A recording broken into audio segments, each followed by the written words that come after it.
Buenas tardes a todos, todas y todes. Muchísimas gracias por venir el día de hoy a las clases magistrales de igualdad de género, organizadas desde la Cátedra UNESCO de la Pontificia Universidad Católica del Perú. Para dar las palabras de bienvenida, le voy a dar la palabra a Patricia Ruiz Bravo, que es la directora de la Cátedra UNESCO. Antes de ello, solo quería hacer dos comentarios. El primero es que la conferencia va a durar 1 hora y luego vamos a tener alrededor de 50 minutos de preguntas, y que la conferencia va a ser en inglés, pero en la parte de abajo de su Zoom, donde dice Interpretation, que hay como un mundito, ahí le pueden hacer clic y poner en español una vez que la profesora empiece a hablar en inglés. Y bueno, lo tercero es que las preguntas van a ir por el chat y las pueden ir escribiendo a lo largo de la conferencia. Entonces ahora le doy la palabra a Patricia Ruiz Bravo, que es la directora de la Cátedra UNESCO de Igualdad de Género de la PUC. Buenas tardes con todos, con todas, con todes. En primer lugar, quiero agradecer a la profesora Talia Mae Bettcher por estar acá con nosotros. Esperemos que la próxima vez pueda ser en persona y que le podamos hacer conocer nuestra ciudad y también nuestra gastronomía y también, por supuesto, algo de nuestros problemas. Pero le agradezco muchísimo su presencia acá y su disponibilidad para trabajar con nosotros. Y también quiero agradecer a Aranza Pizarro, que es la que ha estado encargada y convenciendo a la profesora Bettcher para que venga y arreglando todo lo referido a estas clases. Con la conferencia de la profesora Bettcher damos reinicio a las clases magistrales. Las clases magistrales son parte de las actividades de la Cátedra UNESCO, comenzaron el año 2017 y tienen la particularidad de que no es solo una conferencia, sino son 3 conferencias que se van a dar, en este caso, durante 3 jueves consecutivos, ¿no? Entonces, eso lo que hace es que podemos profundizar en algún tema y nos permite también ir conociendo el pensamiento de nuestras invitadas a lo largo de estas 3 semanas, ¿no? Entonces, es un gusto para mí volver a presentar a la profesora Bettcher, también recordarles las clases magistrales. En el día de hoy, la conferencia se llama On Trans Identities and Misgendering, y trata principalmente va a empezar trabajando la profesora introduciendo el proyecto de filosofía trans. A continuación dedicará un tiempo a familiarizarnos con la T del marco político LGBT, lo cual incluye un debate sobre la terminología trans y su historia. Luego pasará a debatir las diversas formas de transfobia y violencia transfóbica, centrándonos en lo que se conoce como misgendering o la atribución del género equivocado. Finalmente concluirá considerando un tipo particular de misgendering que llama imposición de la realidad, que se caracteriza por la representación de las personas trans como engañadoras o simuladoras y por su ubicuidad e importancia en muchas de nuestras vidas. La profesora Bettcher es profesora de filosofía en California State University, Los Ángeles. Gran parte de su trabajo académico surge de su experiencia personal como mujer trans y de su participación activa en las subculturas de la comunidad trans durante los últimos 15 años. Ella integra la reflexión crítica con la acción tangible y significativa en nuestro mundo. Algunos de sus artículos son Transphobic Violence and the Politics of Illusion, Trapped in the Wrong Theory, Rethinking Trans Oppression and Resistance, entre otros. Actualmente está terminando el libro Intimacy and Illusion, an Essay in Trans Philosophy. Entonces, nada más agradecerles nuevamente su presencia y recuerden que vienen 2 conferencias más. Esta es la primera de las 3 que hemos organizado, y les agradezco nuevamente su presencia y, por supuesto, nuevamente a la profesora Talia Mae Bettcher por acompañarnos en estas conferencias. Muchísimas gracias. Thank you. Thank you, Patricia and Aranza, and everyone. Thank you for having me. Before we begin, as I'm coming to you live from Los Angeles, California, I would like take the time to read a land acknowledgement. This is the official land acknowledgement of Cal State LA. With great respect, Cal State LA acknowledges the Tongva people as the traditional caretakers of Tovangar. Tongva world, including the Los Angeles Basin, South Channel Islands, San Gabriel and Pomona Valleys, and portions of Orange, San Bernardino, and Riverside counties. Cal State LA is located within these lands as an institution located on unceded Tongva land. We pay our respects to the ancestors, elders, and our relatives' relations, past, present, and emerging. Thank you. So I am going to share a screen. I do have a slide presentation. And before we get started, I just want to give you,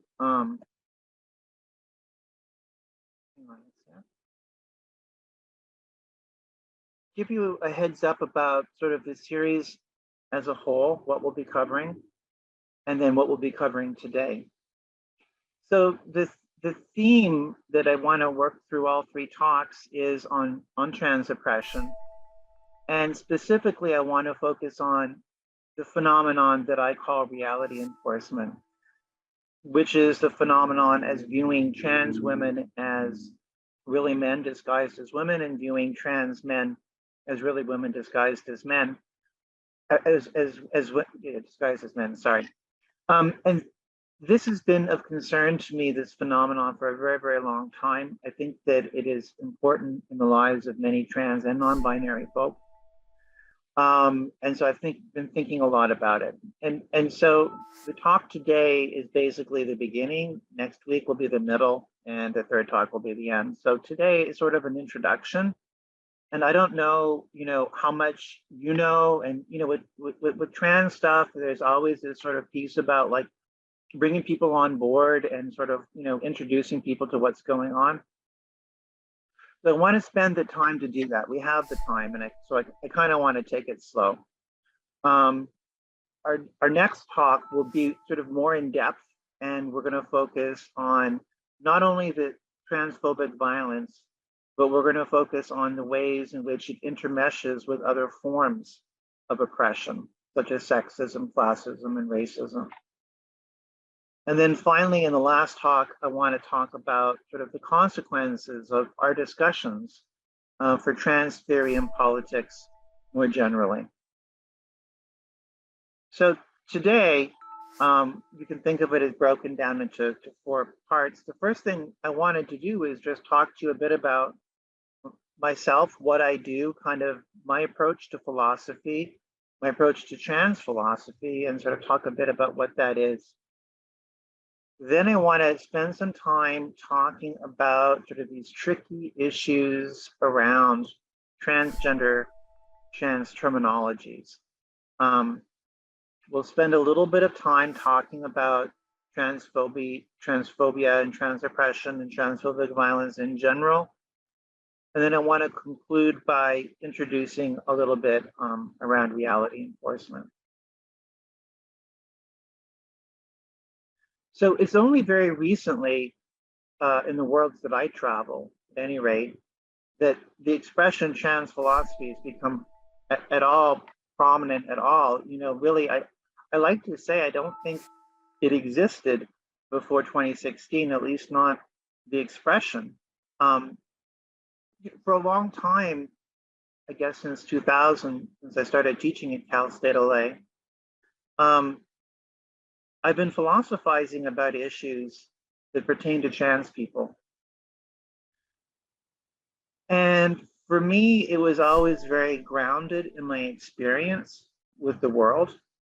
And it was grounded in my experience in Los Angeles activism and subcultures.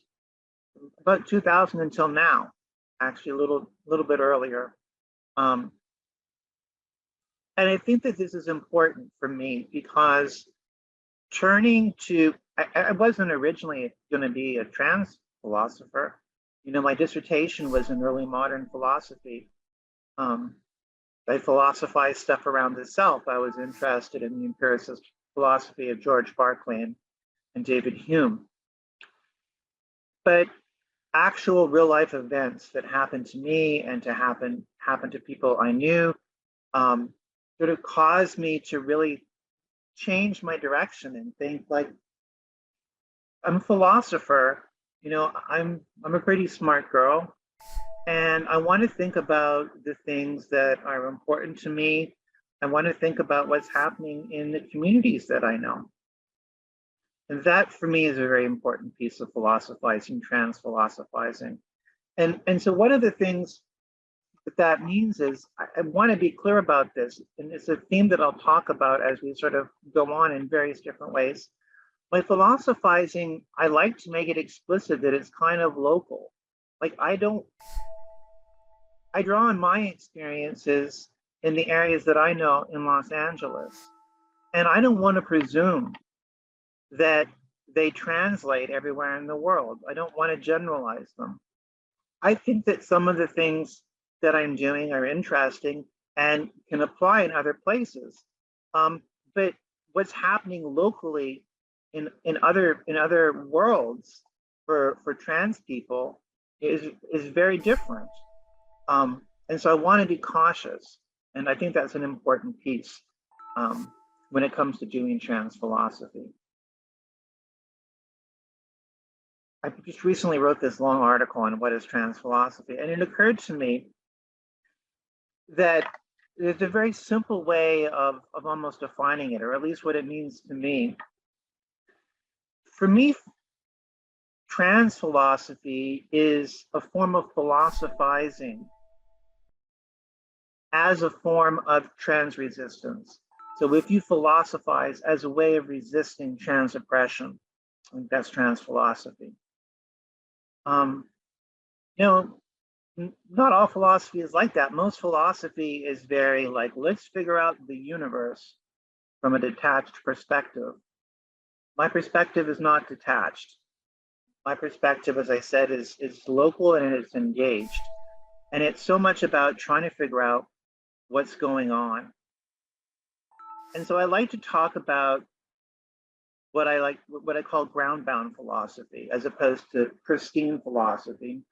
Ground-bound philosophy is this kind of in the moment, in your communities, while engaging in activism, thinking about stuff and asking questions. Very often, I think that philosophy is got the reputation of introducing perplexity.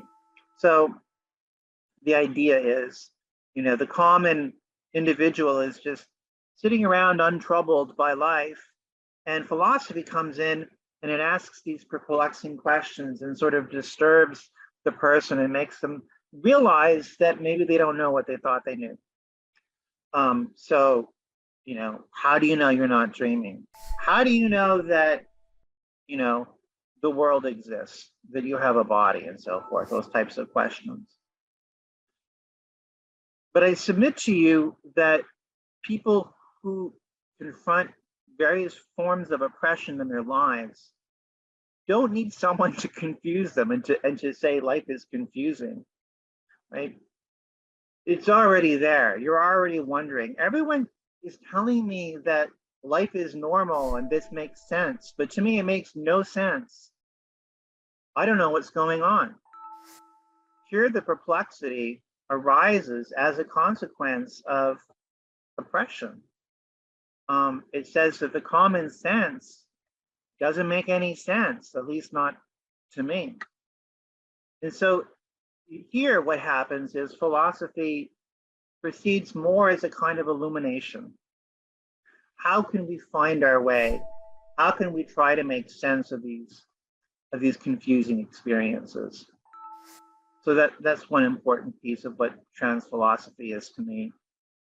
Another important piece is, and I don't think that traditional philosophy does this as much as well, and that is paying attention to the work of a theory, or like, what does the theory do? What does it accomplish? Does it marginalize people? Does it, let me give you an example. So take the following philosophical question. Is homosexuality moral or not, or is it immoral or not, right? So that's an ethical question. Now, you raise this as a question and you can investigate it philosophically. However, it's already performed some political work. What work is it performed? Well, it's performed the work of sort of suggesting that it's an open question, right? Whether or not homosexuality is moral or not, right? And it doesn't raise the similar question around heterosexual relations, right? And as a feminist, you might worry about some forms of heterosexual relations, right? It doesn't ask those questions. So it sets it up so that you're sort of already on the defensive, attempting to defend, let's say, same-sex relations. That's the work. So we pay attention to that, we care about that, and we also pay attention to the work that we're doing as philosophers. So one of the key pieces for me when I do trans philosophy is I start with the assumption that trans identities are valid. And I do this because I don't know how to philosophize in resistance to trans oppression without making that assumption, right? We have to be able to take the lives of trans people seriously. And so if we don't make that assumption, this philosophy is not going to be illuminating for trans people. I'm often confronted when I'm talking about trans issues and people are new to trans issues and they want to know, like, well, what's the difference between like a trans person and a transgender person and a transsexual and a non-binary person? What do these terms mean, right? And there are a lot of terms, and it can be confusing. And here's the problem. If I were to say to you, this is exactly what transgender means, this is exactly what transsexual means, I would be committing a sort of arrogance. I would be presuming that I'm the boss of words. The reality is that word use, terminology use, is local. It's connected to local practices. That's one thing. Two, it changes over time. It's always changing. New terminology is coming into existence, or an old terminology is shifting in its meaning. Moreover, and this is key, there are at any one moment not one meaning, one particular fixed meaning of a term, right? People fight about what words mean. They fight about the terminology. They disagree about it, and there are political stakes that are involved. So I'm going to give you some examples of this that I'm familiar with in sort of a US Anglo context, right? And then I want to come back to sort of talking a little bit about how we might approach terminology. So when I transitioned back in the mid-90s, a common term was transsexual, and that had been made big by the Dr. Harry Benjamin and the famous transition of Christine Jorgensen back in the 50s. And transsexual was reserved for those individuals who wanted to basically transition, and it involved changing their bodies surgically and hormonally. And this was contrasted with category transvestite, which later became crossdresser. Okay. And there's a very kind of medical model here that suggested that transsexuality was a kind of illness, and that transsexuals were born in the wrong body. And so the solution was to change that body. Okay. By the mid-90s, there was sort of a new kind of political movement. And the term transgender started to be used in a very broad way to suggest how various different gender non-conforming people are subject to violence and oppression. And so it was an umbrella term that was designed to include drag queens, drag kings, some butch lesbians, transsexuals, and so on and so forth. Now, an interesting thing happened, which is this. Some of the old school transsexuals didn't want to be included under the transgender umbrella.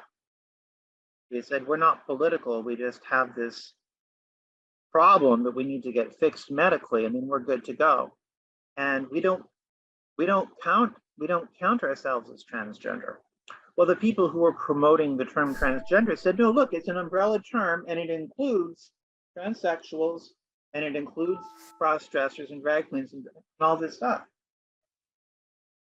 The point that I'm trying to make is that you can't take a term and force it on somebody else and say, oh no, by definition, you are included in this. Whether or not you're included is going to be contested at any given time. So that's an example, right? As things went on, you know, the transgender and the transsexual sort of got shortened to trans. And so we talk a lot about, these days, where I'm from, we say trans man and trans woman. So trans woman to mean someone who is assigned male at birth who transitioned, and conversely, trans man, someone who is assigned female at birth who transitioned. And there are other terms as well, such as non-binary, you know, individuals who don't identify as either as a man or a woman, who see themselves as really not part of gender, or perhaps in between, or perhaps fluid, moving in between all of this. Here's sort of the point.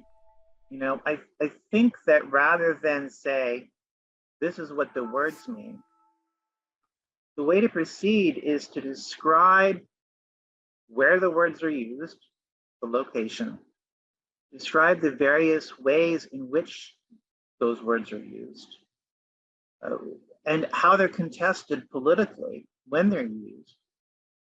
Understand the political stakes, because when there's a contestation of terminology, I'm a transsexual, I'm not transgender. Oh no, you're transgender.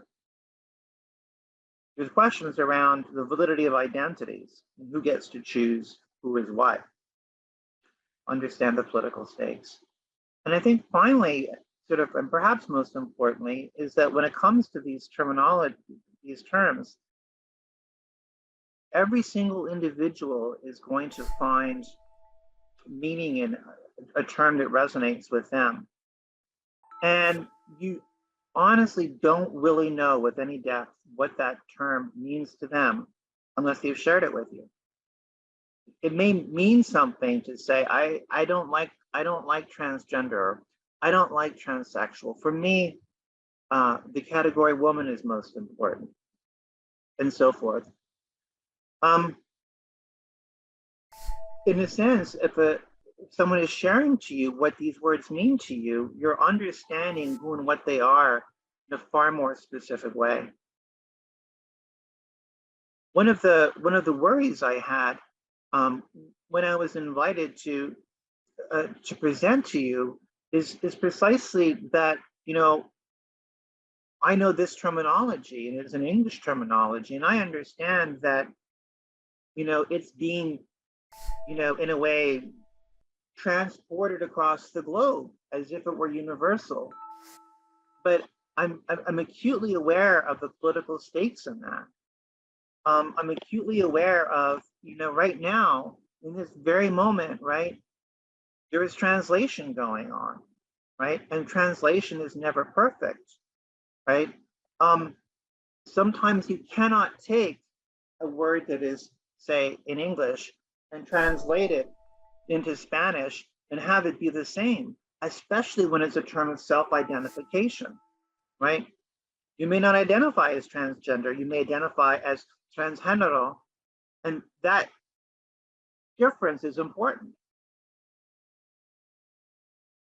Okay, I'm going to stop with that now, but this theme is important because it connects to what I want to talk about when it comes to misgendering, right? Because this is all of a piece with that, right?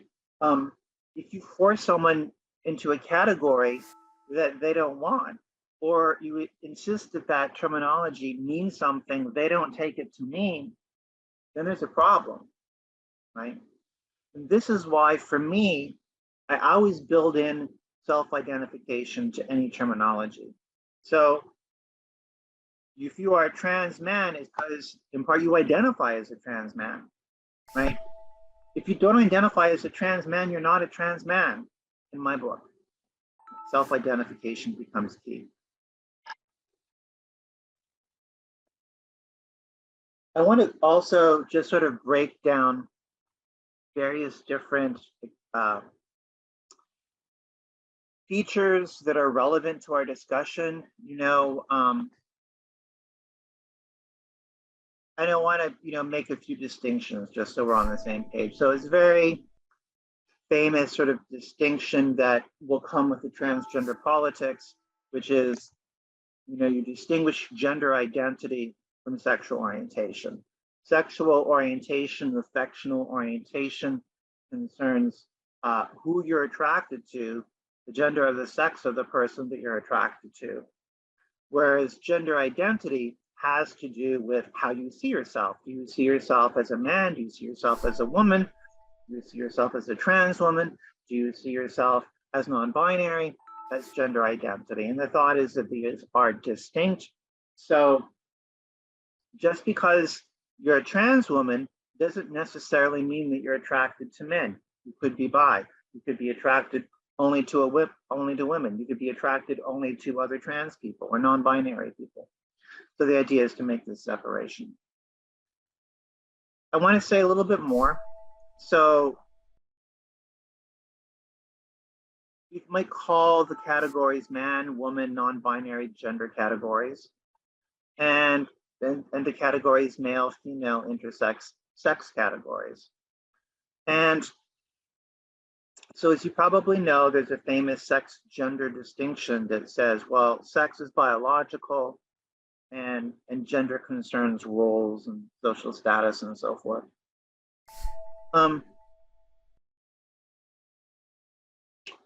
This has been challenged philosophically, theoretically.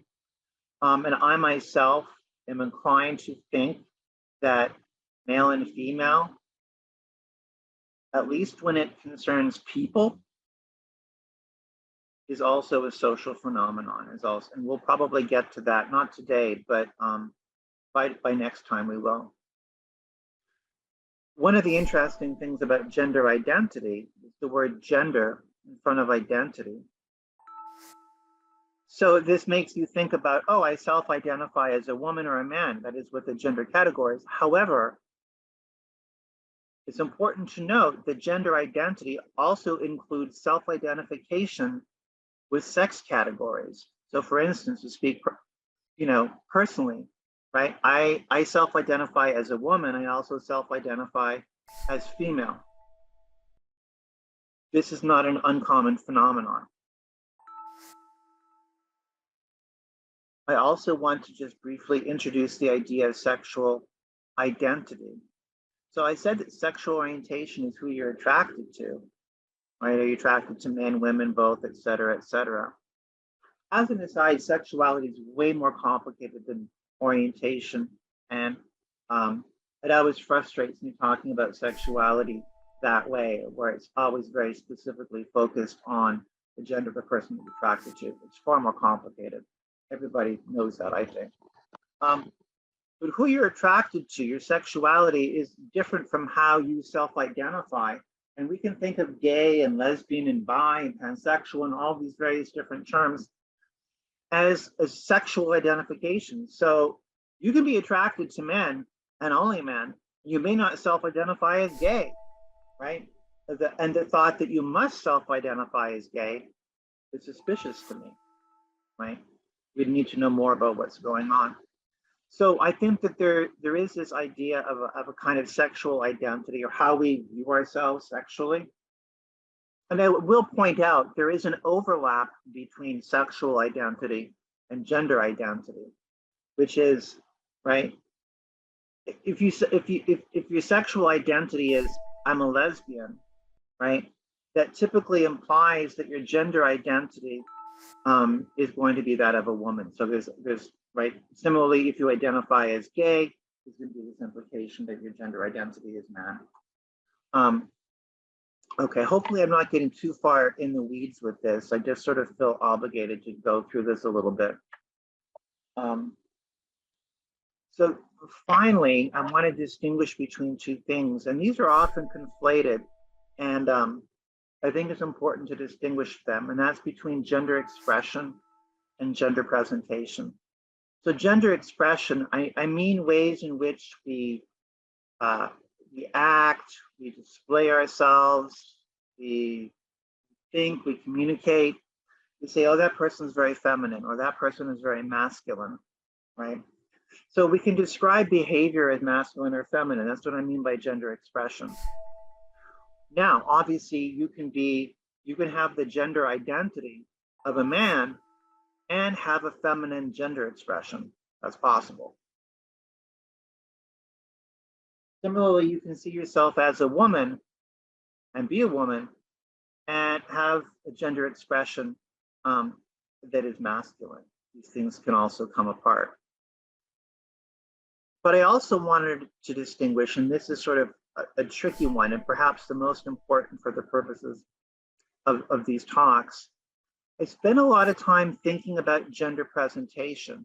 And by gender presentation, I don't just mean appearance. So we can think about appearance like dress, movement, and stuff like that as masculine or feminine. But what I mean by gender presentation is presentation that gets you categorized in a particular way. So when I talk about gender presentation is like if you are presenting and appearing in a particular way, and someone goes, oh, that's a woman, and then they subject you to norms of femininity, right? That's what I mean by gender presentation. So it's not, oh, this person has a masculine way of presenting, or this person has a feminine way of presenting. No, this person is presenting in such a way that I take that person as a man, a woman, a trans woman, non-binary, and so forth. Okay, I want to pause with this because I know that some people get a little bit like, oh, what's the difference, right? Gender presentation concerns how you're being, ways in which you present yourself that lead to your categorization with regard to the gender categories, man, woman, non, and so forth. Hopefully that's clear enough. Okay. So I want to start talking about transphobia, transphobic violence, and trans oppression. And I'm not much of a statistics person. I'm a philosopher. And so philosophers aren't well known for our data collection. But I did look up, as I often do before giving a presentation, some of the recent statistics. And I know that in the year 2021, 375, at least, trans people were murdered worldwide. I know that in the USA, more than 57 were murdered. I also know that in the US, right, the vast majority were not just women of color, but were Black women. And then the second highest would be Latinx women, trans women. And there were also some trans men. There were also some trans people who were not of color, who were also subject to the homicidal violence. I also understand that Latin America, which is a broad area, typically encompasses about 80% of the homicidal violence against trans people. Okay, so it's bad. My understanding is that 2021 was the worst in that has been recorded to date. And so a lot of my work is really about understanding the violence or forms of that violence. And so for me, very, very much connected to a lot of violence against trans people is what folks call misgendering. So misgendering is when you don't treat a trans person according to the identity with which they identify. So if you identify as a woman or as a trans woman and someone else says, oh, that's a man, right? That's a form of misgendering. So if you use the wrong pronouns, if you use a person's former name, commonly known as a dead name, all of these types of things count as forms of misgendering. And it does seem to me that I've always felt that misgendering is so deeply connected to a lot of the violence that happens. So very often, what we find is that you have a trans woman who is viewed as a man, right? And because she's viewed as a man, right? She's viewed as a man who's dressing as a woman, right? She's then subject to violence. But notice, she's viewed as a man. That's sort of the reason for it. It's not like, oh, this is a particular kind of woman, a trans woman. No, she's not viewed as a woman at all. And that is a basis for the violence. So this is key for me in understanding the homicidal violence and other forms of violence and abuse against trans people. And I will mention that misgendering has its own attendant harms. Like even if there's no violence, right? Even if it's just like a person misgenders you. A colleague of mine, Stephanie Kapusta, wrote this amazing article on called The Moral Contestability of Misgendering.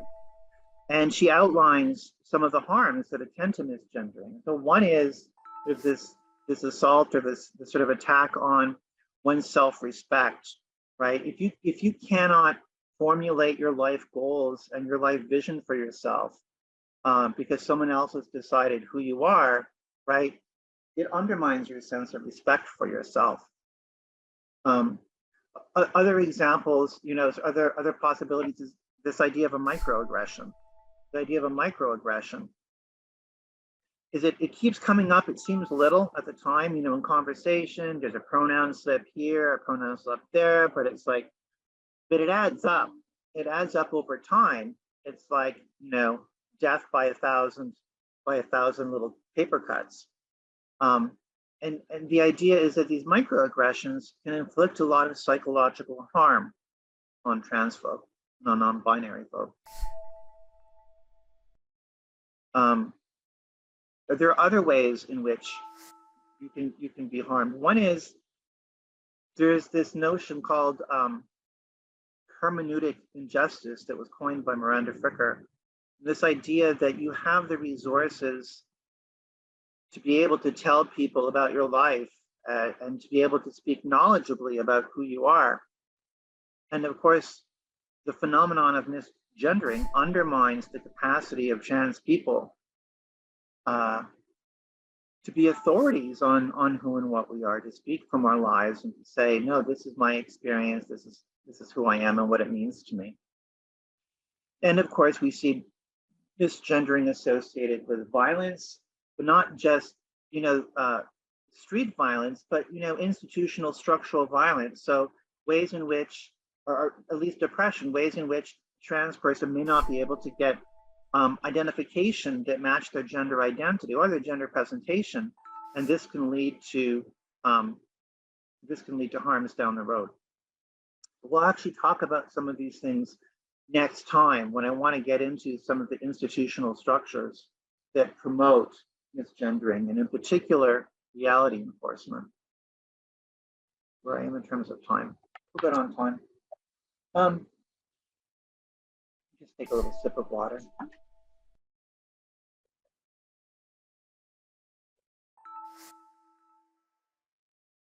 let me just sort of quickly note that there's this interesting question about the relationship between ethics and ontology.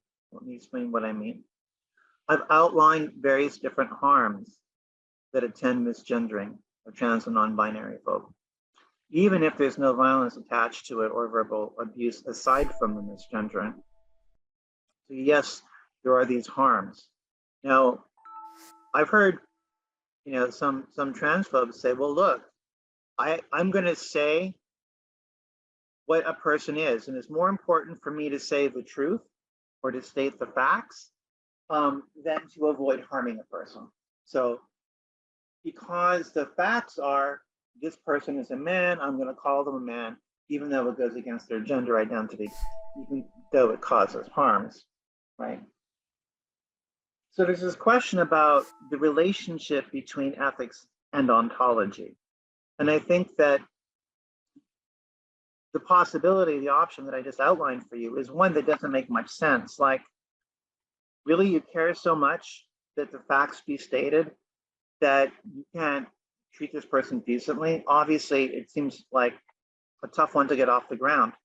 But now imagine another way of thinking about the relationships between ethics and ontology. So someone goes, oh no, this person's really a man, but because I understand the harms, I'm going to treat them as if they were a woman. Well, that's better, right? But in this view, notice, right, that in the end, trans people are still viewed in ways that are inconsistent with our own identities.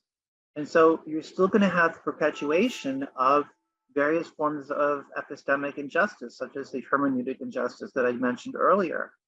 This position, a position that emphasizes ethics over ontology, is still a problematic position. Now, I know that Stephanie Kapusta herself argues for ethics over ontology. Like, if you are analyzing what a word means, or if you're trying to explain what a man or a woman is, if that leads to misgendering, then that needs to be rejected.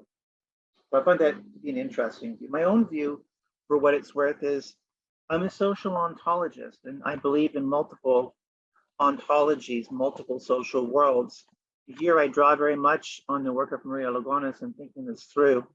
And so I'm inclined to believe that there are dominant worlds, overworlds that trans people live in which many of us are invalidated or misgendered. And there are subcultural worlds, underworlds, in which we are not. And I think that what a man is and what a woman is subject to contestation. Let me bring this back to the terminology.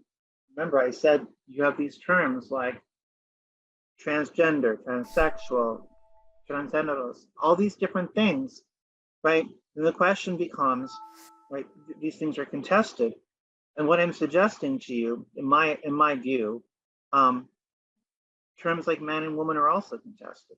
They're also thought about. They also change over time, and they also have political stakes.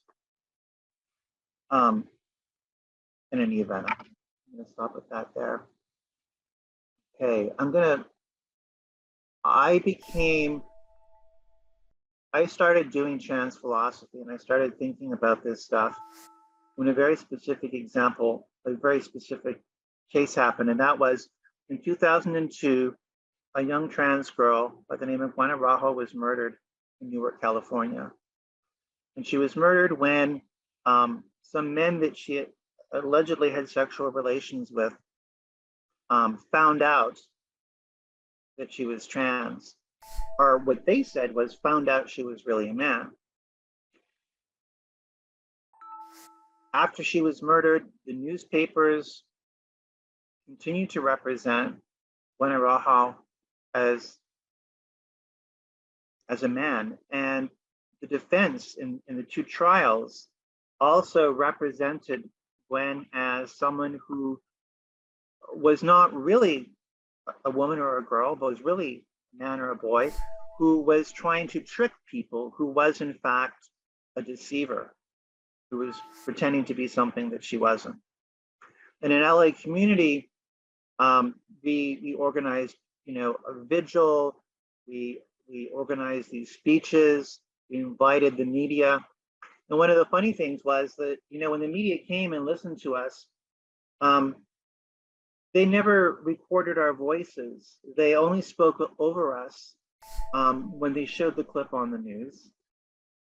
And they continued to do the same thing that had been done to Glenn in the newspaper that we were protesting, that had been done to Glenn when she was murdered, right? It continued to perpetuate this misgendering.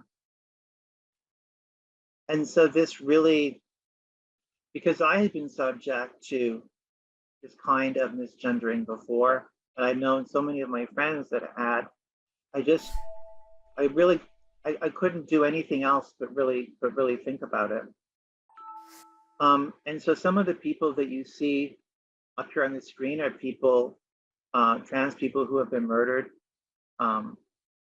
due to what I'm calling reality enforcement. So Chanel Pickett, Brandon Tina, Buenarajo, Angie Zapata, Bella Evangelista, and Deborah Force. These trans folks were all killed in the 2000s.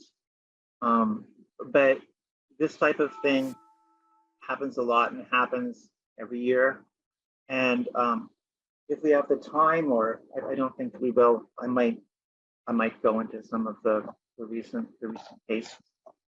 But so you might say, isn't this just misgendering? This is a case of misgendering. And the answer is yes, this is misgendering. But this is a specific kind of misgendering that has to do with, it has specific features. It has specific features, and these features are important. And the first aspect is what I call an appearance reality contrast. So you get this representation of, oh, this was a person appearing to be a woman, but turned out to be a man. Or this looked like a man, but it was really a woman, right? So that's one way in which the appearance reality is formulated. And there are other ways too, though, right? You get a lot of discourse around, oh, the men discovered that she was trans, or discovered that she was anatomically male, all those types of things, right, is playing into what I call the appearance reality contrast. Okay. One of the things that this means is that trans people end up confronting a double bind.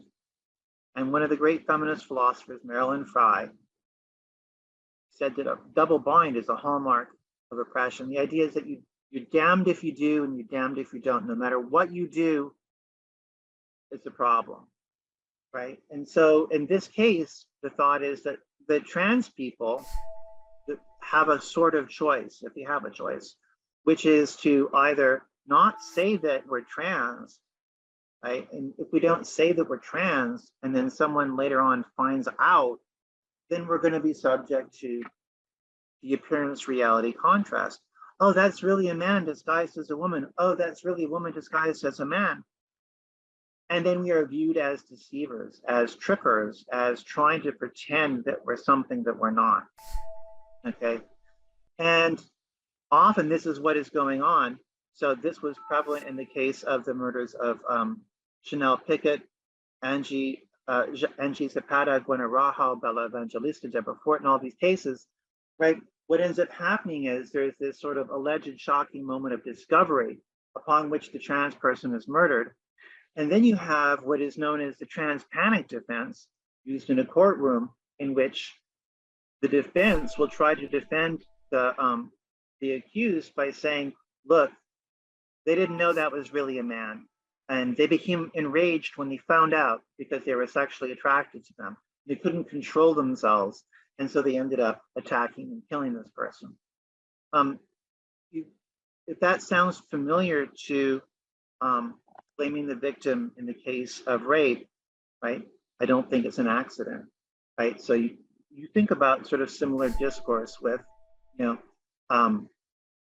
oh, she was dressed a particular way and I got so excited I couldn't control myself, right? As if her appearance was enough to render that man incapable of responsible behavior. In this case, what you have is the allegation of deception. She brought it upon herself.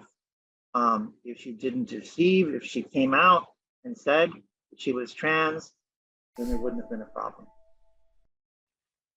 But the other side of it is, if a trans person comes out and says that they're trans, then they're also subject to the appearance reality contrast. They're now viewed as pretenders. Oh, I see, that's not really a woman. That's a man dressed like a woman. That's a man pretending to be a woman. And so what that means is that if you're a trans person for whom reality enforcement shapes your life, right, you sort of have this ongoing thing of like, either you're out and you're viewed as pretending, or you're not viewed as out, and then you're subject to some sort of subsequent exposure and viewed as a deceiver. Final feature that I want to mention is genital verification. So this happens often in these heinous murders of trans folks, where the person goes, is this a man or a woman? And so they reach down between their legs to grab them, or they pull down their pants to expose them to determine what they are really. What I want you to notice in this case is that there's a connection between determining what a person is really and a form of abuse, genital verification. There are less explicit abusive forms of this. There are low-key forms that I still to this day find happening. And what you get instead of an actual graphic genital grab or genital exposure is a kind of euphemism, right? So when you think about expressions like this person was discovered to be anatomically male or anatomically female, what the expression anatomically male means is that, right, they discovered a penis. Right. And so when you're talking about it that way, you're basically providing information about what is between a person's legs, right? And you might think of this as abusive. There are other ways in which this operates, a kind of euphemism. So often what you'll read in these cases is that this person was assaulted when it was discovered they were transgender. Well, to the person who assaulted them, they were not discovered to be transgender. They were discovered to be really a man or really a woman. And this has everything to do with what's between their legs, right? So I think that this is an important piece of what I'm calling reality enforcement.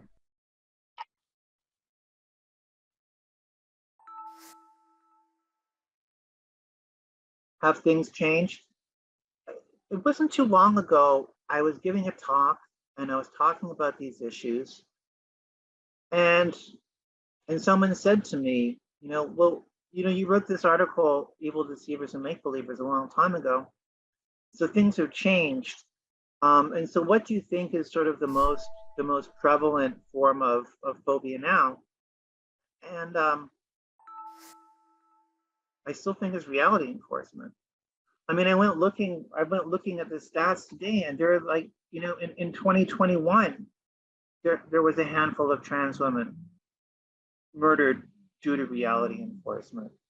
In 2020, in 2019, in 2018, in 2017, if you go through it, it's happening. Right? One of the things that has changed is that in some places, in some nations, in some states of nations, they've initiated what is known as laws banning what is called the trans panic defense. I mentioned this, blaming the victim. So when a trans person is murdered under these circumstances, these laws prevent you from blaming the victim, from saying, oh, this person was deceiving someone else and they got so riled up they couldn't control themselves and had to murder them. Okay. So in some places those laws exist, but what continues to be the same is that trans people confront reality enforcement all the time, and that trans people are subject to various forms of abuse due to reality enforcement all the time. There is something, I don't know if it's new, but a colleague of mine, Lauren Cannon, who's written a fantastic book, says that sometimes trans people aren't viewed as deceivers or make-believers. Sometimes we're just viewed as exotic. And so we have the liberal, sort of progressive person who wants to hang out with a trans person. This is my friend, the trans person, or I'm really cool and I'm really progressive because I'm down with the trans. You sort of become an exotic treat, I guess. But to me, this actually is a case of reality enforcement. This is a case of a trans person being viewed as a pretender. What I think happens is that trans people, right, when they're viewed by other non-trans people as pretending, sometimes people like play along. I'm gonna play along, okay, so I'm gonna treat you like a woman. I'm gonna play along in this game and we'll play pretend together. And so they're pretending, right? And it may seem like they're not pretending. It may seem like they seriously take you as a woman or a man. They seriously respect your identity as non-binary, but in fact they don't, right? So this can actually be very, very painful in terms of forming relationships with people. And I've had this personally where I've formed relationships with people whom I thought respected me for who I am. And it seemed like it, only until later on it sort of came out that, oh no, I guess they must have just been playing along. And so this can be a really heartbreaking phenomenon. And I want to make a few remarks about it, which is just simply, so it does come out in the wash. It does come out. There are ways in which when a person is merely playing along, ultimately it will come out. And so what I'm thinking of is, in general, when people are allowed to pretend or to play make-believe, there are always these thoughts about, well, you cannot take the make-believe too far, because if you take the make-believe too far, bad things will happen. So for instance, you can pretend you're a brain surgeon, you can play pretend brain surgeon, but do not go operating on people, seriously. Now, you can dress up as a brain surgeon for a Halloween party, but do not actually operate on people. That's taking it too far. That's dangerous. So one of the interesting things about trans people who are viewed as pretending is that there are specific calamities that are cited. And it's not, oh, don't operate on someone. The worries are rather about intimacy, which I find very interesting. So one is, okay, but what we don't want is, we don't want trans women in the women's restroom, right? Everything's fine. I'll treat you how you want to be treated at work. But when you use the restroom, no. Then I'm suddenly worried about a man in the woman's restroom, right? And as we'll see, this plays out in terms of other forms of sex segregation, such as domestic violence housing, such as prison segregation, and so on and so forth. So searches, bodily searches, this happens all the time. And another calamity that is often cited is sexuality. So the calamity is having sex with the wrong person, right? Oh, so I see myself as a straight man.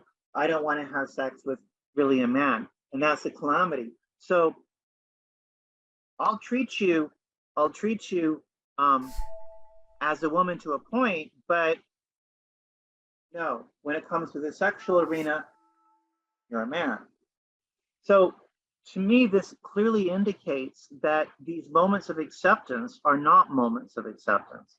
These alleged moments of acceptance are in fact mere pretense. And sort of my suggestion is that in order for it not to be pretense, right, it needs to be across the board, right? It needs to be full on across the board equal treatment. And I don't see that happening anytime soon in the dominant world, to be honest, right? And I don't think that's the way to go in any event. But the point that I'm making, I think, is interesting because I think that the way that trans politics often views misgendering is, is just about getting the pronouns right, the names right, right? And they're thinking about a work environment or maybe like a friendly social environment or classroom environment, right? And what I'm suggesting here is that no, actually, that's not really a form of, that's still a form of misgendering if what's going on is merely playing along. Okay.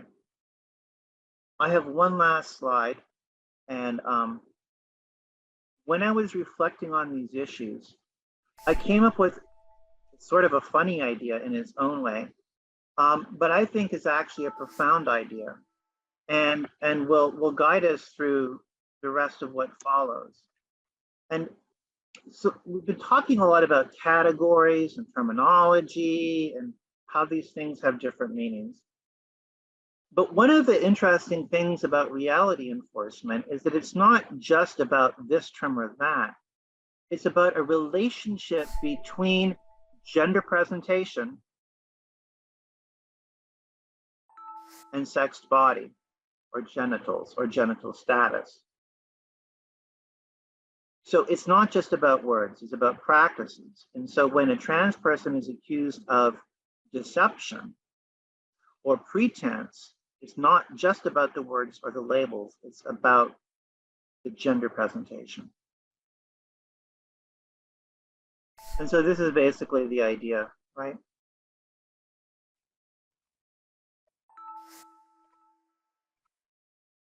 If trans people are deceivers, how do we deceive?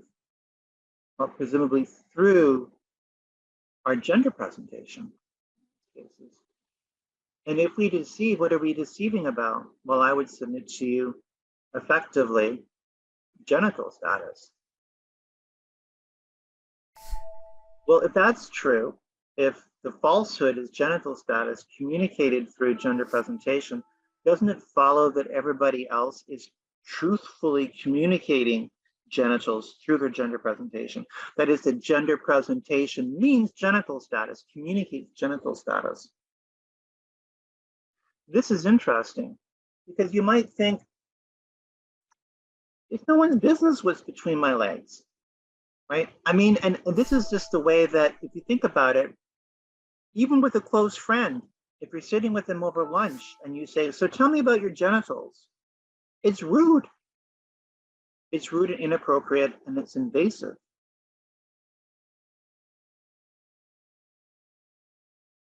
So what this suggests to me is that, at least in the dominant worlds, we're stuck in a gender system that is inherently abusive to everybody, because it forces us to communicate what's between our legs through our gender presentation. And if you don't do it, you're subject to reality enforcement.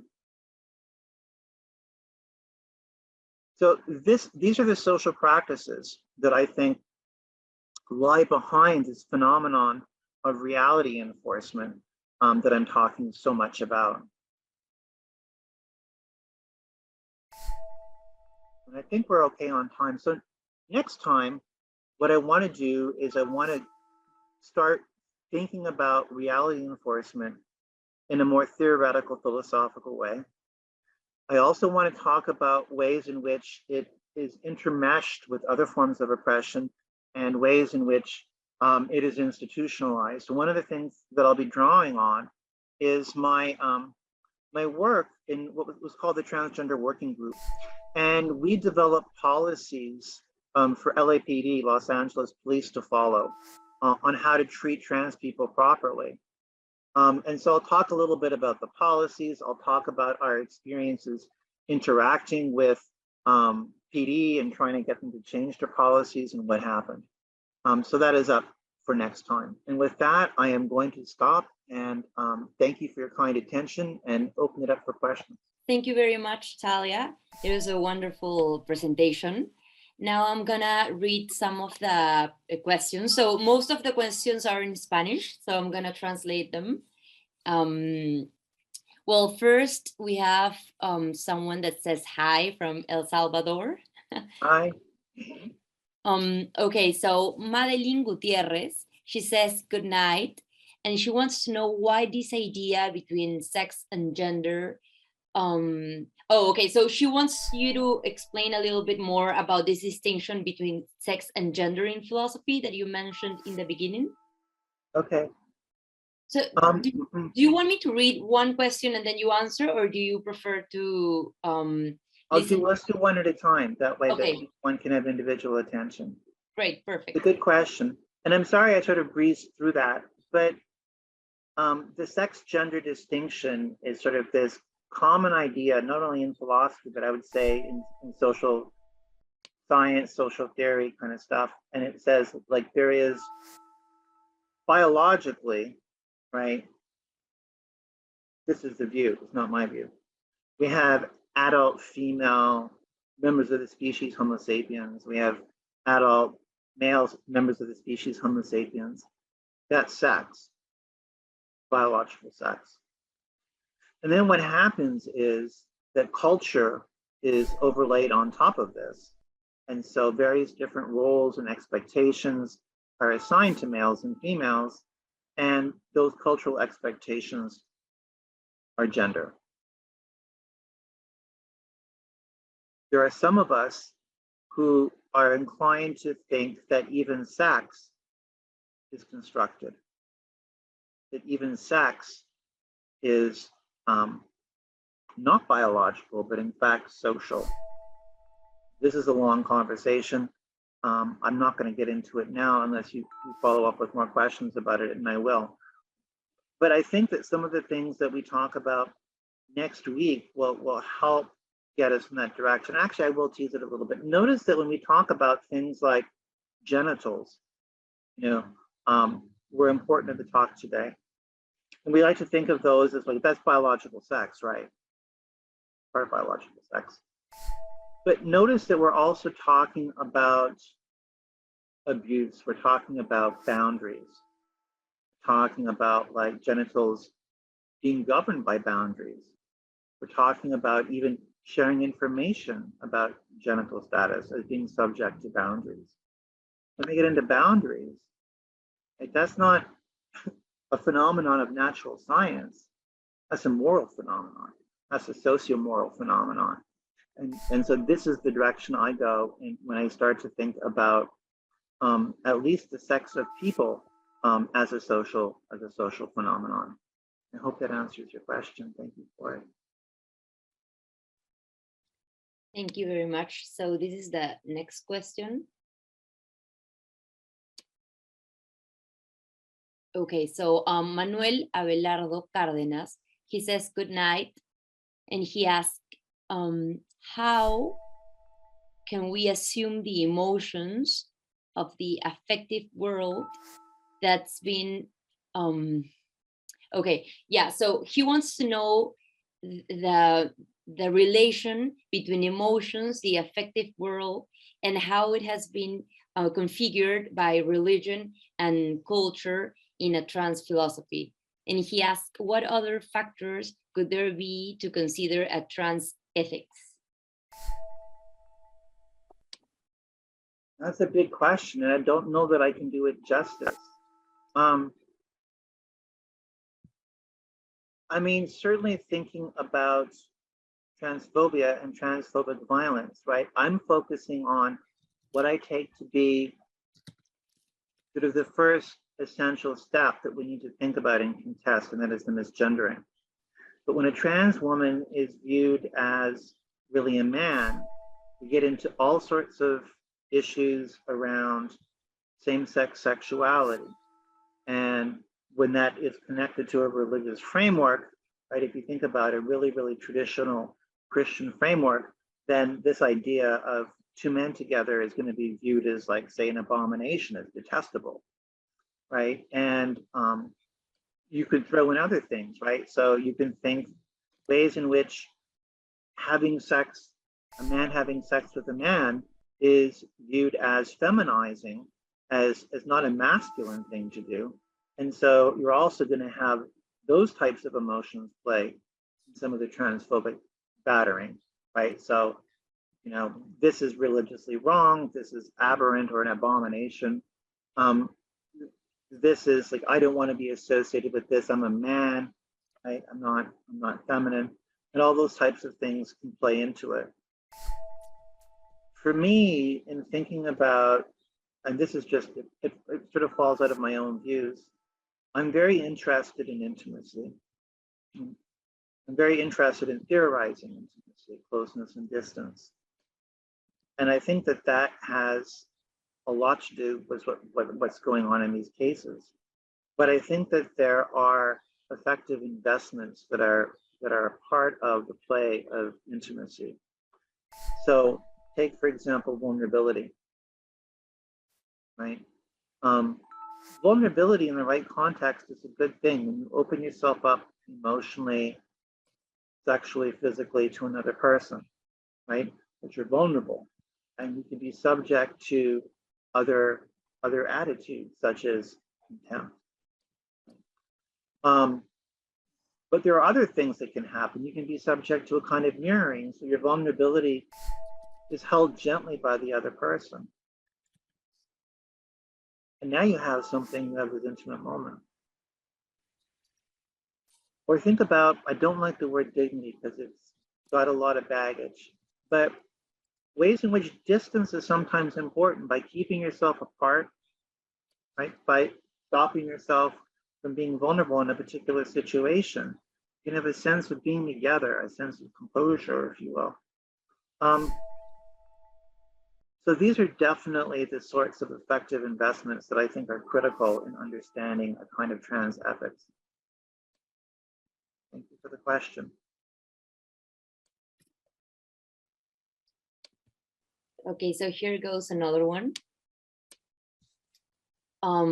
So this person says, good evening, greetings from Puno. Puno is a different region in Peru. And this person asked, how much does religion, in your opinion, influence the concept of accepting gender identity? I think it depends on the context. I think it depends where you are. Like I say, I think we need to think about things locally. So I mean, I think that it plays a big part. But one of the things that I wanted to get at today is I think there are ways in which even when people appear accepting, they're not really accepting. So it can look like, oh yeah, I'm cool with trans people, you know, and they may not be like religious in any way. Yet it turns out down the road that they don't view you the way you thought they did. And they have all of these issues. And these issues that don't have to do with religion, but have to do with these calamities I had mentioned earlier. Calamities like, oh, I don't want to be a man having sex with a man, or oh, we can't have a man in the women's restroom, right? This is all like viewing the trans woman as a man. Worried about that. Those aren't worries about religion. Those are worries about sexual violence. So I would say it plays a significant part depending upon the location, but I don't think it exhausts it. I think there are a lot of other important factors to consider. Thank you. So here's another question. This one is from Patricia Cordova. And she says, good afternoon. I would like to know which actions or measures could be taken to avoid misgendering, for example, in schools. Well, I mean, one of the things that you want to do is have a way in which if a person has informally changed their name, that's not going to show up in the register, you know, in the class document for the teacher. So one of the things you want to do is have a protocol so that the teacher can get the right information if someone has changed their name and their gender informally, so they don't get misgendered. So I would say the key thing. And then you also have to have the institutional support in place so that if someone wants to change things formally, they can, and they can do so easily in the system so that it shows up. So those are those are sort of the obvious ones that I would go for. And then you have issues about how people treat each other, right? Because you can have someone in class who's like, oh, well, I'm not going to respect this person's identity. So then there's this question, how do you deal with that? I've never in my 20 years of teaching had that happen, but I typically start the class by talking about creating a community environment where we're all part of a community. We all have something to contribute. We all have rights and responsibilities to each other, and respect is fundamental to that. So I do a lot of work up front in my classes to sort of build in that component. The bigger danger is going to be your professors or teachers who have been around for like a million years and who are like, I'm not going to respect this person's identity. And that's a problem. Hopefully, right, you have gender identity listed in the protections of the school so that that person could be disciplined if need be. But that's not the first thing you go to, but to have that as an institutional possibility. But also, I think what you want to do in that case is have training, have faculty training, so that they can be more sensitive to trans and non-binary issues. And while you're at it, I would say include other things as well, or have separate trainings for other sensitivities that they need to have and probably don't have. So I don't know if that answers your question. That was just kind of off the top of my head. Thank you very much. So we have another question from Jackie Alvarez. She says, thank you so much for your presentation. I love reading your work. One question I have, I'm not sure if it's relevant, but what does this mean for folks who do not identify as gender at all? You were a friend in the background. I'm sorry, I heard that. It was my dog, I'm sorry. No, I love dogs. I got some cats who are like, knocked out over here. Fortunately, they're being quiet. Yeah. Do you need me to read it again? I'm really no, I got it. And here's the thing, and it goes back to the first thing. So I'm going to take what you're saying as about like self-identification. Like, so suppose you don't position yourself in terms of gender. You don't see yourself as gendered, right? I think the interesting thing about reality enforcement is that it applies. It can still apply depending upon your gender presentation. It makes no discrimination among anyone's identities. It has only to do with gender presentation. So a person who does not identify as gendered is viewed as having a presentation as, say, being that of a man, and it is viewed as inconsistent with, right, what their presumed anatomical sex is. They're still going to be subject to reality enforcement, and they're still going to have their identity invalidated. They'll still be subject to misgendering. There's interesting complications if the individual who sees themselves, self-identifies as not gendered, presents in such a way so that people are going, oh, is this a man or a woman, that kind of thing. Then they're not going to be subject, I would say, to reality enforcement. They're going to be subject to something similar, though, namely, what are you? Are you a man or are you a woman? And again, this has to do with gender presentation, or what is taken for gender presentation. And one of the reasons why I think that focusing on reality enforcement is precisely important for this reason is that it's a place where everyone else's identities go to die, right? We don't have to worry about like imposing our wishes on someone else's identities. The fact is, if you're subject to this kind of like form, right, of misgendering, it's going to apply to you. It's going to be applied to you regardless of how you self-identify. So I don't know. It's a great question. I hope that I answered it a bit. Thank you. So we have another question. This one is from Silvia Jaimes, and she says, good night. So it wasn't clear to me the difference between gender expression and gender presentation. So if you could mention something else about it, thanks. Good. I'm glad you asked that question because people always get hung up on it, and I always seem to do a crummy job of explaining the difference. And it's actually important. So let me try again. Okay. So you see this person, and this person looks like clearly a man to you, right? They look like a man. You go, oh, that's a man. But they act in feminine ways, right? There are some men who act in feminine ways. This is obviously true, right? So, you know, the way they move is feminine, the way they talk is feminine, you know? So in this case, their gender expression is feminine, but the gender presentation, right, is that of a man. Why? Because based on how they presented themselves, how they looked, you concluded that's a man. Gender presentation, as I'm understanding it, is a way of displaying ourselves to others so that we get categorized in a certain way. Let me give you another example. So I'll just think about, like, I think that for my part, my own gender expression, depending upon the context, is a little bit feminine, but not like super feminine. Yet I think in many contexts, if you look at the gender presentation, you go, oh, that's a woman, right? And so the gender presentation basically says, this is the category that I belong to. Whereas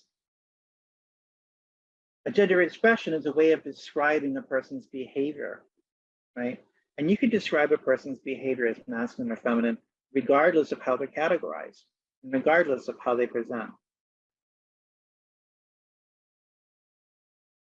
Aranza, can you ask that person if I've answered their question or not? Yes. Silvia, si es que te han respondido o quisieras alguna otra pregunta o comentario, puedes escribirlo en el chat. Yeah, she just answered and said, thank you very much. I understood it perfectly. Yeah, it's perfect. Thank you. So we have a question from Chloe Constant, and she says the following.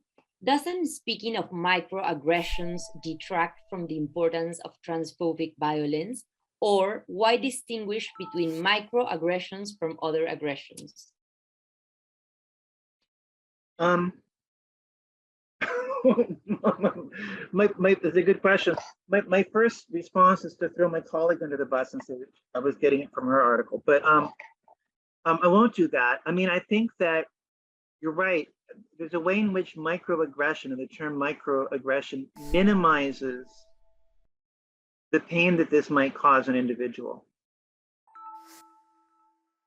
But I think that the idea is, even if it doesn't cause a lot of heartache when it happens, it gets to you over time. Like, even if it's not like, you know, I mean, when I first transitioned, if someone misgendered me, you know, I hid out for days. It devastated me.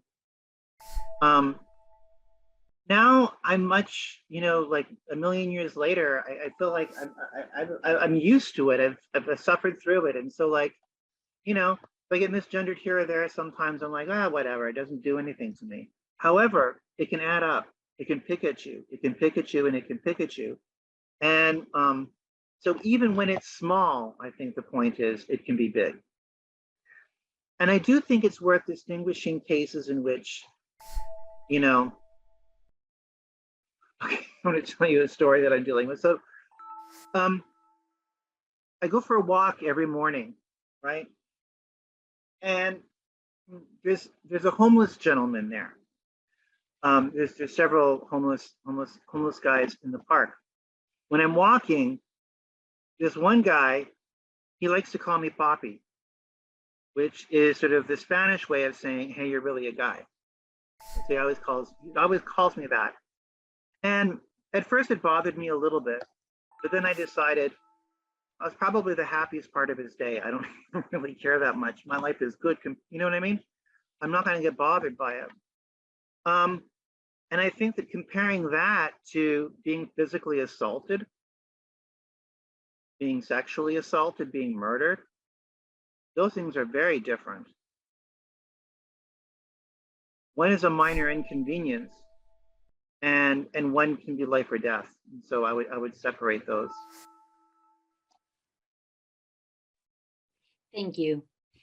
So we have a question from Alexander Guevara. So this is something that happened in Peru a few months ago.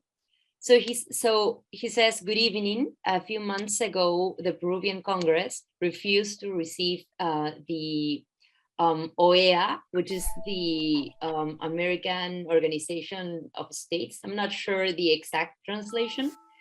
So they refused to receive the OEA assembly because of the request to include a neutral bathroom. How do you analyze this situation, taking into account the resistance of the states to address these issues? Oh, I think the United States didn't address what happened. So I'm not sure if you're familiar with this case. I'm not. Could you give me a few of the details? I'm trying to like put it together. I'm sorry. Yeah, so the Organization of the Organization of the American States, which in Spanish is the OEA, was going to send a group of people to Peru. I'm not exactly keen on the details, but the thing is that they requested for a neutral bathroom, and the Peruvian Congress refused. So this person is sort of asking, like, how do you analyze this situation, taking into account also the resistance in the United States to address this issue? But if you want, I can ask for the person. I mean, I don't understand the last part. I mean, so the idea was that U.S. was requesting this of, yeah. of the Peru, Peruvian and the Peruvian government said, no, we won't give you a neutral bathroom. Correct. And so they didn't come. And so they didn't come. Yeah. Okay. And is the group that didn't come, are they like are they under sort of like the federal government of the U.S.? Okay, so what they are mentioning here. Oh, okay. I'm sorry. Okay. So they're giving me more information on the chat. So the event is going to take place on October 5th and October 7th in Peru. And what they're saying is that the OEA asked Peru that they needed to guarantee an adequate access to sanitary installations. So they had to offer the chance to have a neutral bathroom for members of their staff. And the Peruvian Congress denied. And so what they're saying is that the event's still going to take place in Peru, even though they denied to give the neutral bathroom. Oh, and so the OEA is still coming? Is that it?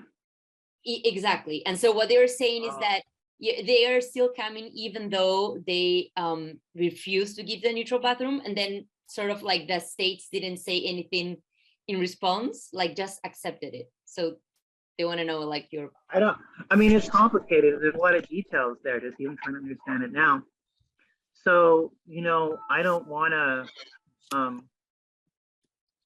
I think it would be irresponsible of me to go into like too much of an analysis where I don't understand the political backdrop to this. I just don't feel like I'm in adequate possession of the facts. But off the top of my head, it seems like then the US doesn't obviously care that much about it, right? Obviously, it's an issue that they might like to press a little bit, you know, say under the Biden administration. But when push comes to shove, they're gonna fold, and they're gonna say that other things are more important than having adequate bathroom space for everybody. So the next question is from Sebastián Marcelo Guillén. And so he says, when you were talking about how terms are contextual and depend on how people use them, the term travesti came to my mind, used more in Latin America until today. I would like to know, what do you think about the term travesti in relation to the term trans? Well, this is, I mean, I was going to speak to this and sort of use this as sort of an example of what I was trying to say, but I felt like it wasn't my place to, in a certain sense, you know, and I didn't want to sort of like, you know, speak for people that I with whom I'm not familiar with personally, kind of thing. But this is exactly, since you asked the question, I will go with it. You know, I mean, travesti and the label travesti and the identity travesti and its relationship to specific practices, right? The thought that that is the same as trans, that could be translated transgender, that could be brought under an umbrella term and say, oh yeah, you have trans people and you have travesti and it's all transgender, right? To me that's colonizing, right? I mean, that's a power move, and I would avoid it very much, right? I think that that's one of the reasons why I was trying to be careful at the beginning, talking about how I philosophize locally, and if people can get something useful from what I say, great. I'm not going to universalize it. And there is this worry about sort of, you know, an imperial LGBT politics that sort of forces its conception of how things are and how they should be, and tries to squish every other phenomenon into it, right? And I'm against that, right? I think that we don't need more sort of imperialist politics. And one of the things I was going to mention is that, like, you know, I'm as a philosopher, you know, and as a person who cares, I get to be critical of any kind of politics that's promoted as sort of like, this is the way we're going to do it. So I don't know if I've addressed your question, but hopefully a little bit. It's a great one. Thank you. Now we have a question from Gloria Montserrat Martinez. She says, could you elaborate on how you link Lugones' philosophy of gender coloniality with trans philosophy? And then she thanks you for what you've shared so far. Okay. Well, we're getting into it a little bit in talking about the coloniality of gender when we're talking about sort of a particular trans framework and its relationship to travesti. To talk, I mean, I was kind of thinking I might get to it next time, but okay, so I'll try a little bit.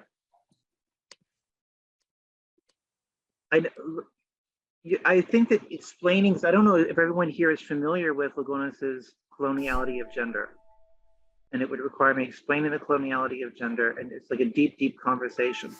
But I will say this: I've been thinking an awful lot about Lugones's notion of the coloniality of gender, and for those who don't know, Lugones distinguishes between what she calls a dark and a light side of gender, and the idea is that gender was a colonial imposition on non-Europeans who, you know, had ways of living that did not necessarily include what Europeans call gender.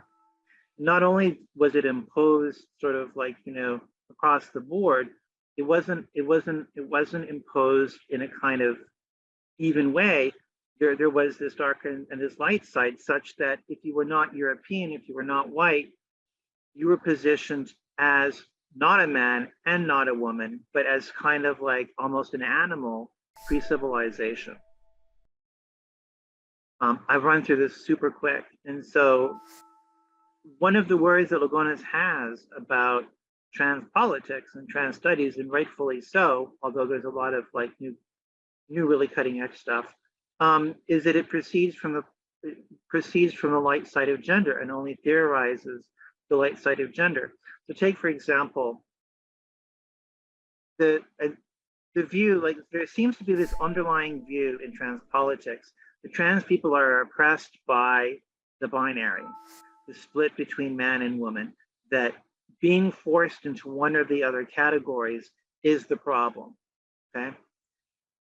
I don't agree with that. I mean, I think that there are other ways of conceiving of trans oppression. We'll get to that third talk.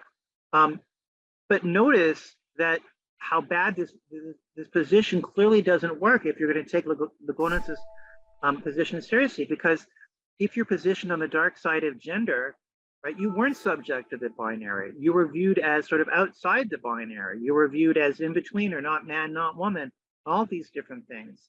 And so you could say that a trans politics that focuses on the dreaded binary as a source of trans oppression is only focusing on the light side of gender, is therefore leaving out the dark side of gender, is therefore obliviously promoting a kind of like colonial mentality, right? So I think that some of the stuff that I'm doing with reality enforcement can be made to engage in a serious way with the coloniality of gender. But I don't want to sort of like go into all the details now. I'll maybe like tease you, and maybe we'll get to that next time, or the third lecture. Thank you. So we have a question from Patricia Pinto. And just a side note, I think not many people are very familiar with Maria Lugones' theory. So just so you know for next Okay. time. Yeah. Yeah, Patricia Pinto, so she says the following. Globally, there is a trend towards less progressive governments, a shift towards more conservative ideas. Do you think transgender people will have even more problems now in the future? And then she adds, in Latin America, the average lifespan of transgender people is between 35 and 41 years old. And the stigma makes them have jobs that expose them to violence or minor cleaning and other jobs. I mean, yes, I agree. And we're going to talk about some of, I read it was 35 that was the life expectancy. So maybe it's changed from the data I saw. But yes, you're right. I mean, certainly, you know, for trans women or for individuals assigned male at birth, that sex work looms large as sort of like the go-to profession. And if that's criminalized, you're not going to be protected at all, and you're going to be subject to all sorts of violence. So I mean, I agree with that totally, and I actually hope to analyze that a little bit next time, because we see the complicated intersections of labor, of class, of sexism, of transphobia, and race. Thank you. Yeah, she just corrected herself on the chat, and she just said that, yeah, you're right, it's 35 years old. Yeah. No, I sort of separated that from the first question that you asked, which is about sort of like this move to increasingly reactive governments. I mean, yeah, of course, obviously, it will be horrible for trans people. It'll be far worse. And truthfully, speaking quite honestly, I'm terrified. And I'm terrified where the US is heading. And I'm glad that I'm a Canadian and that I have a Canadian passport. Although if the US goes full on the direction they might be going, you know, I don't know if it would even be safe in Canada. So sorry for being so pessimistic, but like, yeah, I'm pessimistic and I'm frightened.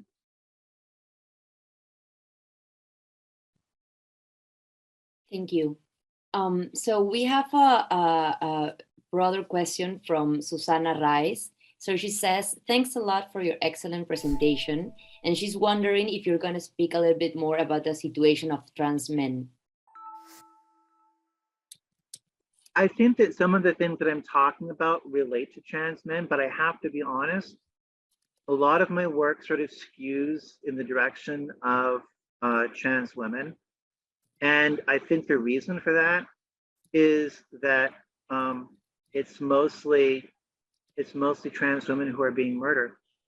Not that trans men aren't, but the vast majority sort of skews in that direction, and that is the sort of subject of my analysis. But I want to be clear, everything that I've actually said today is relevant to trans men. So reality enforcement, exposure as a deceiver, or a pretender, all of those things are not unique to trans women. I think that they can sometimes be more pronounced for trans women, or if they are pronounced for trans men, it's because the trans man is pre-T, it's not on testosterone. One of the effects that testosterone has is that it is extremely masculinizing. So you're just not going to have the same issues walking down the street. Now, you may have the same issues in other ways. So, for example, if you're forming relationships, or if you're forming a sexual relationship,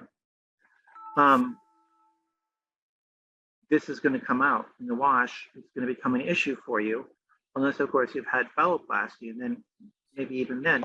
Or if someone knows your past, or knows that you're trans and they out you, you're going to confront the same sort of issues. So I don't think that reality enforcement is unique to trans women. I think that it's relevant to both. But I think that for various reasons, trans women tend to be more vulnerable to it, and in particular, more vulnerable to the violence. Jackie Alvarez just commented, and she said, I think we have similar situations, especially if we opt out of hormones. Yeah, I just want to say I'm sorry if I use the wrong pronouns. It's just I think that for like next lectures, maybe you can say your pronoun before you say your question. Yeah. Yeah, so we have another question from Carla Maria Navarro. So she's pushing on the difference between gender presentation and gender expression. And so she's asking like if gender presentation is more of like the physical aspect, and gender expression is more of like how you conduct yourself. Okay, thank you for that. I always love to be pressed on this. It was good. As philosophers, we should do this sort of thing.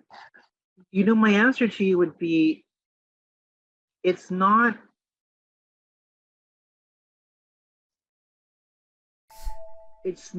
like a distinction between, oh, gender presentation is like a physical thing, or gender presentation is has to do with clothes, or gender presentation, whereas gender expression has to do with this or that. It's not like that. And I think maybe this is why it's easy to confuse them.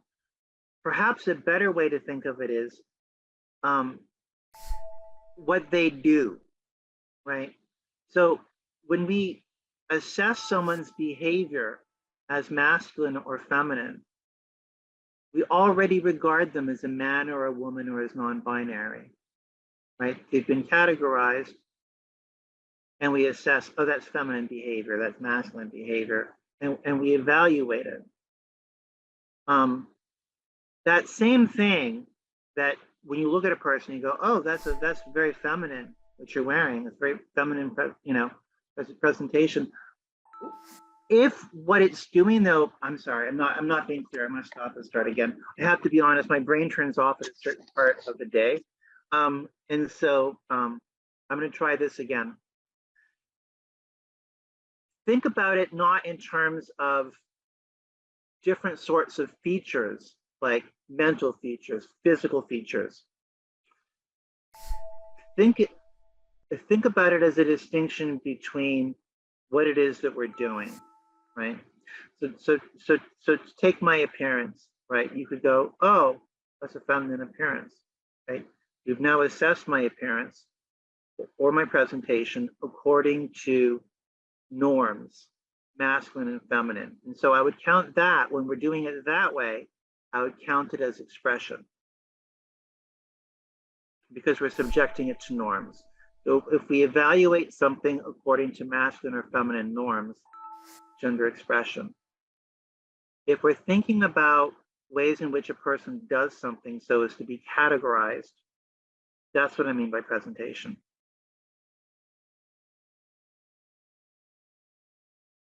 And if I've only made it worse, or confused you more, I apologize. I will work at this and try to like answer it again more clearly next time.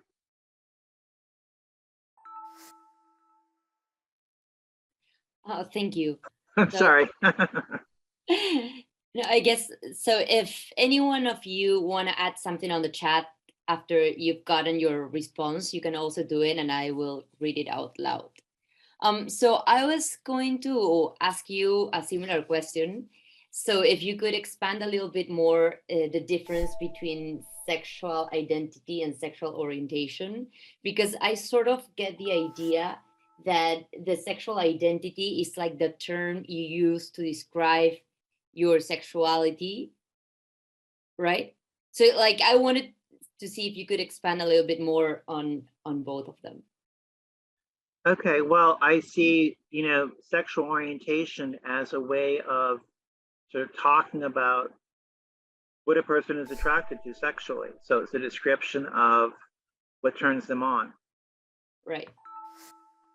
What turns you on is one thing. How you see yourself can be quite different, right? I mean, think about someone who is self-closeted, someone who, so take a man who is attracted to other men, right? He's got same-sex orientation, right? He may not self-identify as gay. He may, in fact, he may self-identify as straight. He may try really hard to be straight. He may think of himself as straight. He may try to make it work as straight. Yet as a matter of fact, he's just not that attracted to women. He is that attracted to men.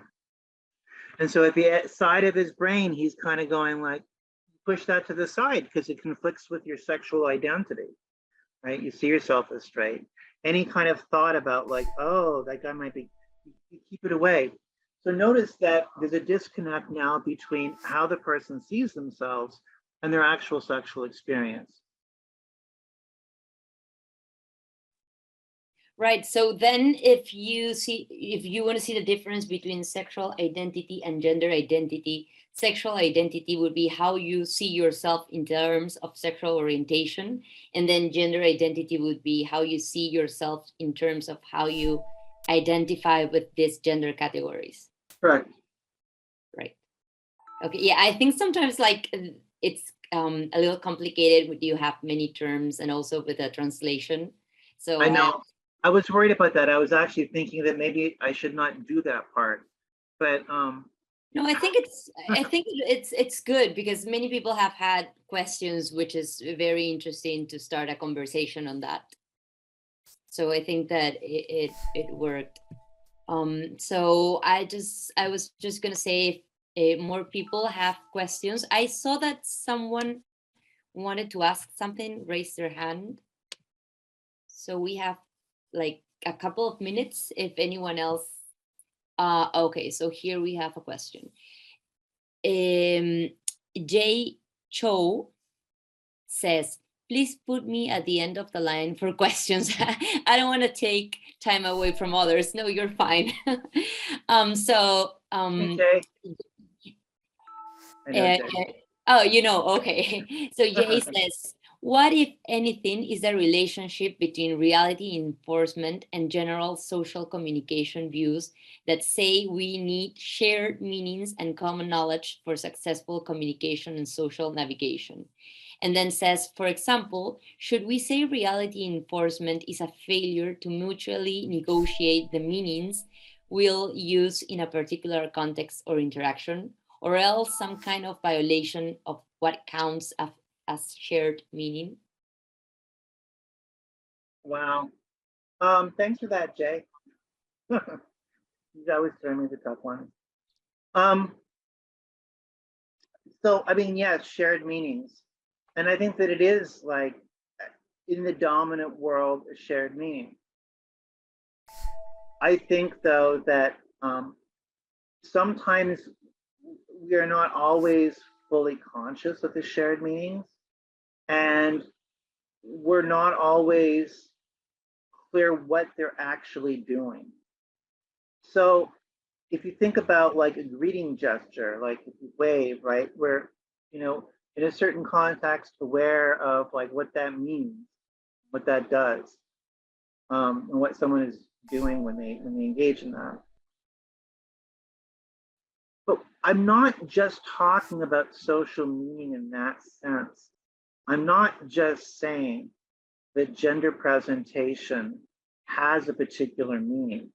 Because if that's all I meant, then I could say like, look, this kind of gender presentation means man. This kind of gender presentation means woman, right? That'd be fine, it's social meaning. But what I'm saying is something more specific, where I'm wanting to say that man gender presentation represents a certain sort of genitalia, that is, communicates information about what is between this person's legs across a boundary, across a privacy boundary, right? So it's one thing to say that this gender presentation means woman, right? Means in the category woman, that's a social meaning. What I'm saying is, no, what it's doing is, it's not just that, it's literally providing information about what is between a person's legs. So it's not social meaning in a kind of broad sense, it's more specific, like, in fact, communicating information, providing information as we go across a boundary of privacy. So yeah, I think that answers your question, or if it doesn't, come back at me. Oh, okay. So Jay says, thank you, I will be in touch. He's a student. Oh, okay. So, well, I think that this will be it for today. I think it's, yeah, because it's almost like a couple of minutes until 8.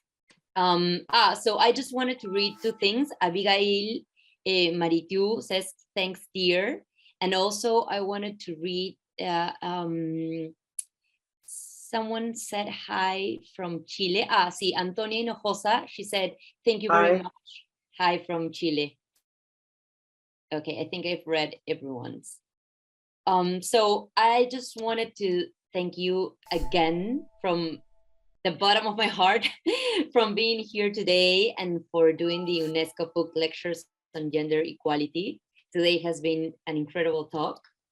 I wanna remember everyone that we have 2 more lectures. The next lecture is called Transphobia, Intimacy and Abuse, and it will be held next week on Thursday again, Thursday the 22nd at 6 p.m., which is Peruvian time. We will use the same link for Zoom, so you can just keep safe. And then the 3rd lecture is called Rethinking Trans Politics and Rethinking Trans Theory, that will be held the week after that, also on Thursday. So we have 2 more Thursdays at 6 p.m. So thank you everyone, a todos, todas y todes por haber venido el día de hoy. Muchísimas gracias por sus preguntas, por su participación, por compartir este espacio. Y los esperamos para la próxima sesión. So thank you very much, everyone. And we will see you next Thursday with Professor Bettcher. So again, thank you very much for being with us today. What was the final? There was a final thing from Sebastian. Exactly, I just saw that. So he says, Professor Bettcher, one last question. Which ethnographies about trans or travestis would you recommend? I would have to think about it. I can't do anything off the top of my head. I deal more in sort of, theories than I do in ethnographies. And I think some of the earlier stuff on travestis had been fairly problematic. I'm thinking of, what's his name? Oh, I'm sorry. I'll get back to you on that. Okay, well, that's great because we have 2 more lectures, so we can always get back. Okay, so I think we will finish the live transmission.